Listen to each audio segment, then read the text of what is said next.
Ipeshulika Zulu is up against Emerson Mnangagwa, this time around for the implementation of the illegal constitutional amendment bill number 3 of 2026. I think I will continue to emphasize and underscore that constitutional amendment bill number 3 of 2026, although it is legal in the mind of Emerson Mnangagwa and on his document to the conscience of Zimbabweans, this is an illegal bill, and that is why it will be subjected to actually opposition for as long as this bill lives, and there won't be any peace that would be enjoyed by Emerson Mnangagwa because of this bill. Because if Zimbabweans let him go, this man will never stop at hurting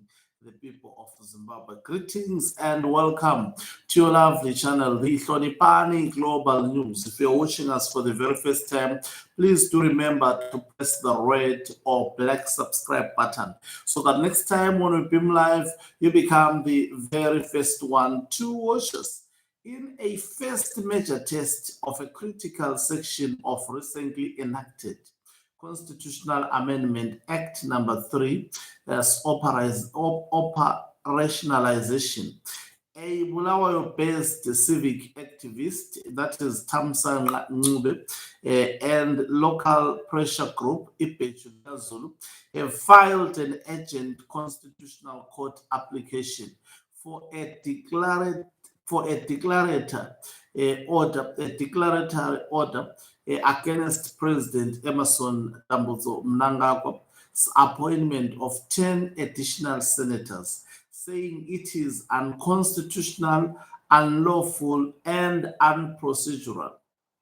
The application also argues the senators' appointments not only undermine the letter and spirit of law, but are also arbitrary and in fact achieved the exact opposite of the intended objective, hence unlawful, null and void, and must be set aside.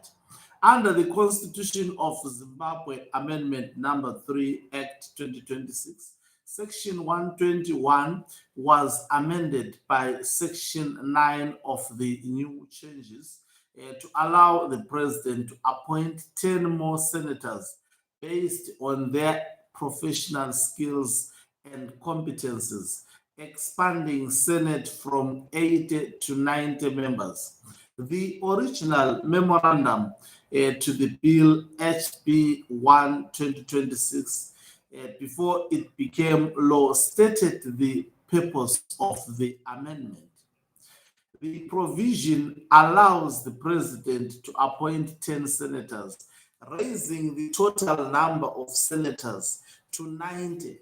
This amendment aims to bring in broader technical expertise, enhance parliamentary oversight, expand the pool of potential ministers, build public confidence, and help reduce political and social divisions.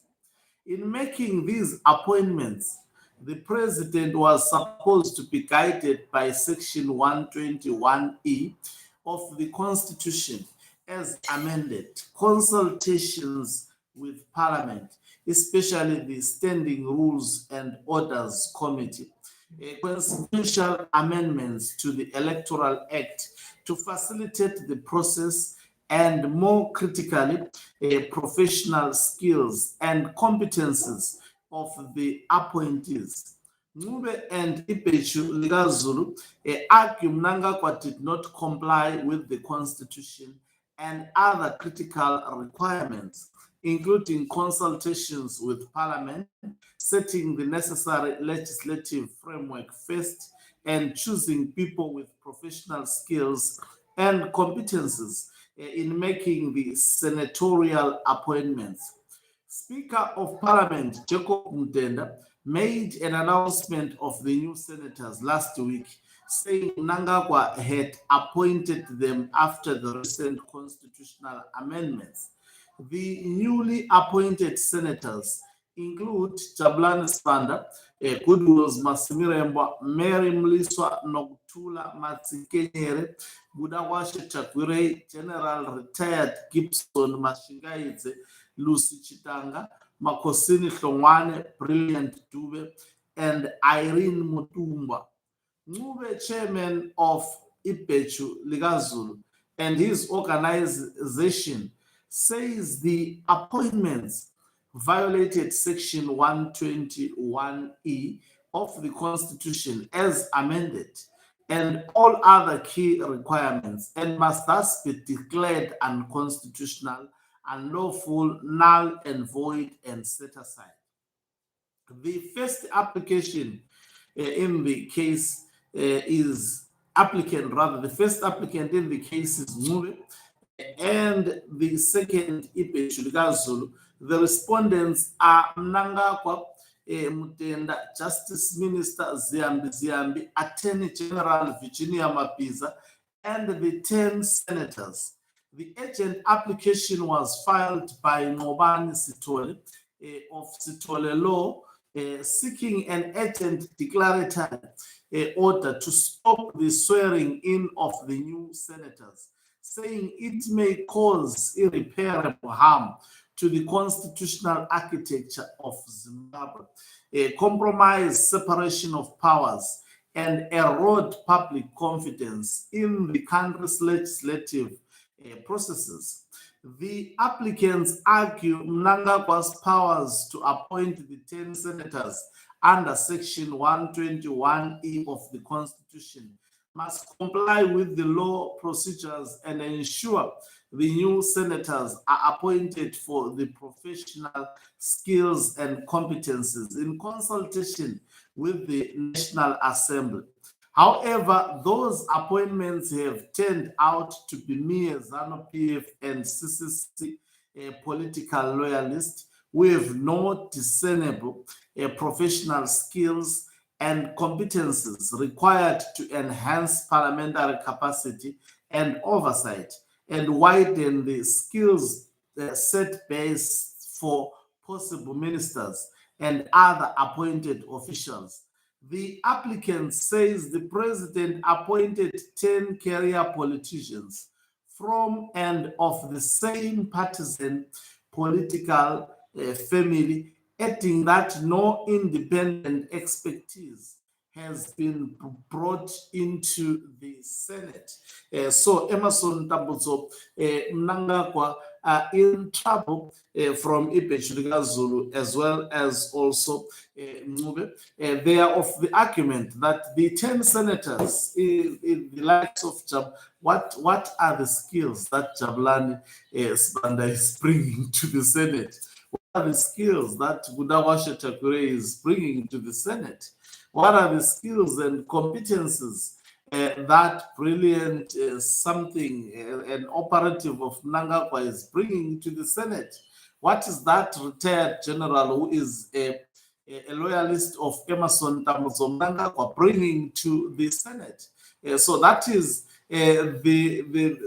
they are actually beating Emerson Tambutso Mnangagwa at his own game, and also this is a test to the judiciary, which is highly compromised. By the way, in my view, a judiciary being led by that woman, I don't foresee it actually being fair. I don't foresee it blocking Emerson Tambutso Mnangagwa because these are the people appointed by him, and the law has been changed to give Mnangagwa powers to appoint judiciary without necessarily subjecting these judiciary officers to public interviews as the Constitution of 2013 prescribed. So Mnangagwa's laws are being tested, and actually he is challenged based on his new law that he has introduced. Although this also may somehow, seek behaves to be challenged. Let me not speak this, but to a certain extent, it may actually give life to this lifeless Constitutional Amendment Act number 3 of 2026, when now its clauses are actually subjected to judiciary review. In simple terms, because if you look at Zulu and Ncube, they quoted the changes that have been effected by Emmerson Mnangagwa. They give weight to this actually, illegal piece of legislation, but we will be following this case to see how it unfolds. Emmerson Mnangagwa's appointments of his allies being tested this time around. He was supposed to appoint skilled personnel, individuals with expertise, not allies, not to reward people who are his bootlickers. It will achieve bootlicking laws rather than laws, laws, because senators, lawmakers. Thank you very much for watching us. If you are watching us for the very first time, please do remember to press the red or black subscribe button so that next time when we beam live, you become the very first one to watch us. You can financially support this channel by pressing the join button and be part of our members who are the heartbeat of this channel. You can equally do so by pressing the thanks button and send us stars. Mnangagwa is signing off. Let me and leave.